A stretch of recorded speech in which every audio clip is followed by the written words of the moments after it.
விவசாயிகள் தங்களது கோரிக்கைகளை எழுத்துப்பூர்வமாக அளிக்கும்படி அறிவுறுத்தியும் இதுவரை வழங்கவில்லை என்றும் இதற்காக நாள் முழுவதும் காத்திருந்தும் விவசாயிகள் தன்னை சந்திக்கவில்லை என்றும் மத்திய அமைச்சர் பொன் ராதாகிருஷ்ணன் தெரிவித்துள்ளார்.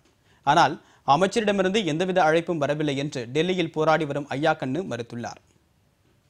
இப்ப என்னுடைய அலுவலகத்திலிருந்து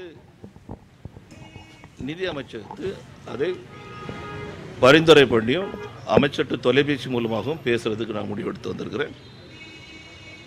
பெரியவங்கள்ட்ட வந்து கேட்டாச்சுன்னு சொன்னால் ஏன் அவங்க அவசரமாக போனாங்க, ஏன் எழுதி தராமல் போனாங்க, ஏன் காலையிலேருந்து என்னை இவ்வளோ நேரத்துக்கு காத்திருக்க வச்சாங்க, எதுவுமே எனக்கு தெரியல. நாங்கள் 30 நாள் இங்கே தொடர்ந்து மறியலில் இருந்திருக்கோம்.